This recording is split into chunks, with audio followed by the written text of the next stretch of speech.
Ang umaga sa iyo, Sir Rodel Pichara. Sir, ito na yung toyga mo, sir. Ituturo ko lang yung proseso kung paano siya gamitin. So, ito yung ating butane. Meron siyang stopper. Tapos, meron siyang kanal kung saan doon dadaan tong stopper. Ano? Ayan, ganyan gagawin natin. Papasok siyang ganyan. No? Pagkapasok po niya, syempre, ang purpose po nito, sisilipin po natin para kita nyo yun, no? Ipapasok po natin, papasok po natin doon sa butas yan. Katapos po, kita nyo to, ilulubog po natin kasi may stopper rin eh. Pagkatapos, ikot lang natin ng konti. Ayun, hindi na po mahulog yan. Tapos, ang gagawin po natin, pag tayo po gagamit, open, no? Bolt action tayo. Ayan. Tapos, bilang po tayo ng 5, ano? Okay, 4 o 7, 8. Kahit 10 po pwede. Ano po, hindi po, kahit 15, hindi po yung, meron po sinasabi sila na pag 15 o 10, hindi na po puputok, no? Mahina. Kumbaga, piskat na lang. Yung parang mahina, ano? Hindi po. Ano, bilang po tayo. 1, 2, 3, 4. Ayan. Tapos, bilang po tayo. 1, 2, 3, 4, 5, 6. Parang yun. Kala ko po wala nang butane. Ano po?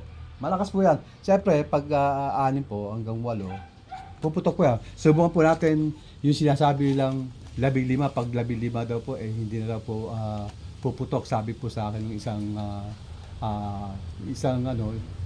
nakabili. No? Kasi nabili niya po, pag lampas na raw sa 10 o 5, 15, hindi na po naputok. Titignan po natin. 1, 2, 3, 4, 5, 6, 7, 8, 9, 10, 11, 12, 13, 14, 15. Diba? Hindi po, wala po katotohanan yun na pag lumampas po ng 15, hindi na po puputok yung toyang. Puputok po yan. Ano po?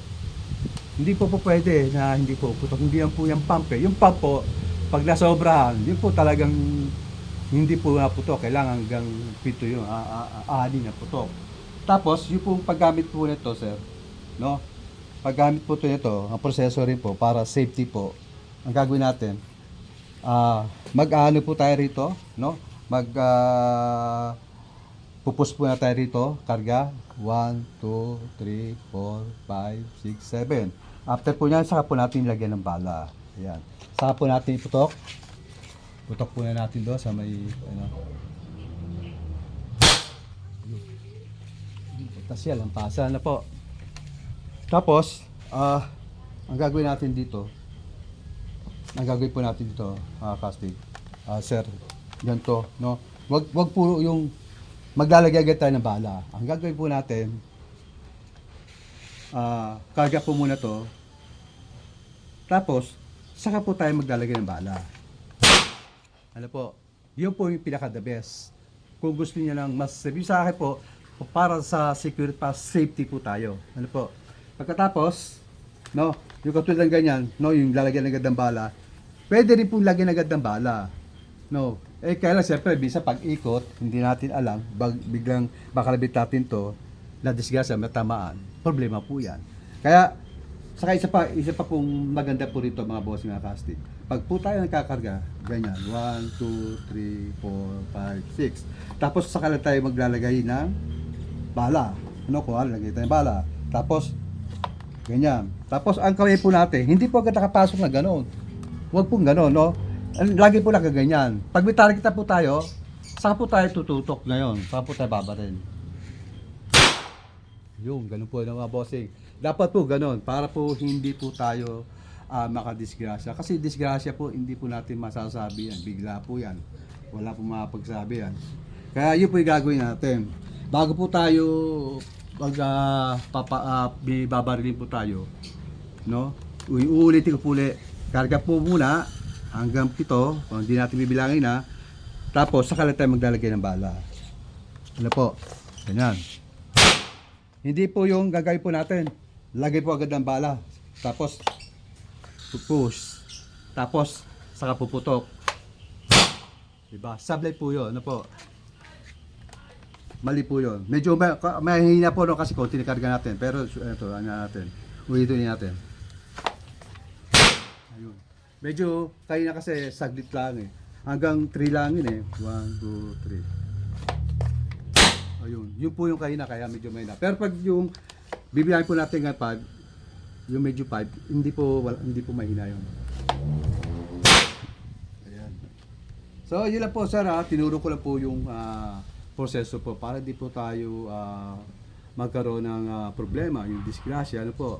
Pero kung gusto niyo pong lagyan agad ng bala, nasa inyo na po yun. Yung sa akin for safety po, no, para makasigurado po tayo. Tapos, ito pong karayom na to, bali, 4 po yan, no, karayom, may battery na po yan, kargahan. Pag medyo marinig nyo po yan, hindi na po nalagotok o kaya yung hindi nag-i-spark, ibig sabihin, mahina na po yung battery. Gawin natin, tatanggalin po natin ito, dalawang tornilyo ito. Tapos, ito po yung lagay ng battery. Merong tape po yan, kasi gawa na pinta ako eh. Nakukover ng tape. Tatanggalin nyo yun, tapos kakargahan nyo. Mas maganda po kung 3 yung battery nyo. Pero, hindi na po ito basta nalolobat eh. Kasi ang tagal na po ito, pinapayarin ko dito, hindi naman nalolobat. Ilang araw, pigit 1 linggo na. Hindi na po nalolobat basta. Pero mas maganda kung dadayo tayo sa bundok, mga 3, 2, pwede na po yun. Ano po? Ayan, ito po yung ating bala, charger. Tapos, maliban doon, wala na po, no? Tapos, eto po, natatanggal po to, no? Natatanggal po yan. Tapos, pwede kayo bumili ng bag, no? Gaganyan po yan. Yan, pwede kayo bumili ng bag. Ito, napuputol din po yan. Tapos, lagay nyo sa bag, yung may bibili po bag sa Shopee, mapuputol yan, pag samasabay nyo, okay na po yan, na po. Tapos, pag ito po tatanggalin, no, kakapay lang po natin dahan-dahan. Randam po naman natin yan eh, dahan-dahan po. Mararamdam natin yan kung, kasi siyempre shoot sa butas yun eh. Yun. Nakita kayo, ito po yun oh.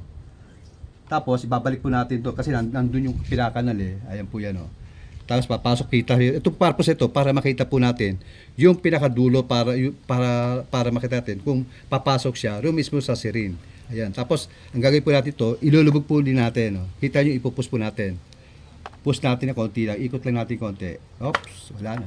Okay na po yan, hindi na po mahuhulog yan. So, yun na po mga bossing, mga kastig.